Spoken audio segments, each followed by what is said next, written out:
Praise the Lord. எல்லாரும் சந்தோஷமா இருக்கிறீங்களா? கர்த்தர் நமக்கு கொடுத்த இந்த புதிய நாளுக்காக கர்த்தரை ஸ்தோத்திரிக்கிறேன். இந்த காலை நற்செய்திக்கு உங்களை வரவேற்கிறேன். இந்த நாளுக்குரிய வார்த்தையை நாம் கேட்க போகிறோம். யோவான் 6ஆம் அதிகாரம் 51வது வசனம். நானே வானத்திலிருந்து இறங்கின ஜீவ அப்பம், இந்த அப்பத்தை புசிக்கிறவன் என்றென்றைக்கும் பிழைப்பான். பாருங்கள், இது இரட்சகராய இயேசு கிறிஸ்து சொன்ன வார்த்தை. அவர் வானத்திலிருந்து இறங்கின ஜீவ அப்பமாய் இருக்கிறார். வசனம் சொல்லுகிறது, ஜீவ அப்பம் நானே என்று இயேசு சொன்னார். இன்னைக்கு நம்முடைய வாழ்க்கையில் இயேசுவை ஏற்றுக்கொண்ட நாம் ஒவ்வொருவரும் ஒவ்வொரு நாளும் அவரை நாம் ருசிக்க வேண்டும். அவர் வானத்திலிருந்து இறங்கின ஜீவ அப்பம். பழைய ஏற்பாட்டில் இஸ்ரவேல் ஜனங்கள் வனாந்தரத்தில் போய்கொண்டிருக்கும் பொழுது அவர்களுக்கு வானத்திலிருந்து மன்னா கிடைத்தது. ஆனால் வசனத்தில் இங்கே பார்க்கும் பொழுது அவரே ஜீவ அப்பமாய் நமக்காக அவர் இறங்கி வந்திருக்கிறார். இந்த இயேசு கிறிஸ்துவாகிய ஜீவ அப்பத்தை பாருங்கள், புசிக்கிறவன் என்றென்றைக்கும் பிழைப்பான். அதனுடைய அர்த்தம் என்ன? நீங்கள் இயேசப்பாவை ஏற்றுக்கொண்டு ஒவ்வொரு நாளும் அவருக்குள் வாழ அவரை ருசிக்க ஒவ்வொரு நாளும் உங்களை பிழைக்க செய்வார். இதற்கு பிறகுள்ள வாழ்க்கையிலும் உங்களை பிழைக்க செய்வார். அதனுடைய அர்த்தம் என்ன?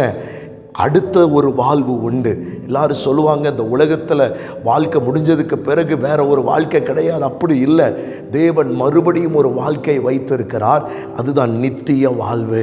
பாருங்க, அவரை புசிக்கிறவன் என்றென்றைக்கும் பிழைப்பான். இன்னைக்கு நிறைய பேருடைய வாழ்க்கையில் பாருங்களேன், எல்லாருமே பிழைக்கிறதற்கு எத்தனையோ காரியத்தை செய்கிறாங்க.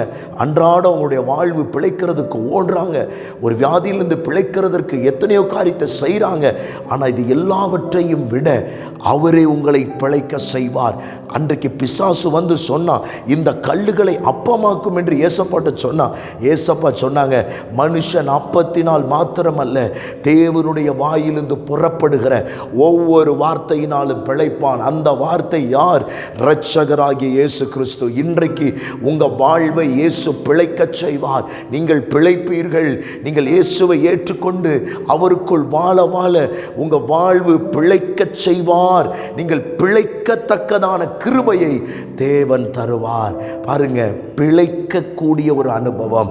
அதனால் ஒவ்வொரு நாளும் இயேசு கிறிஸ்துவை ருசிக்க வானத்திலிருந்து இறங்கின அந்த அப்பம் உங்களை பிழைக்க செய்யும்.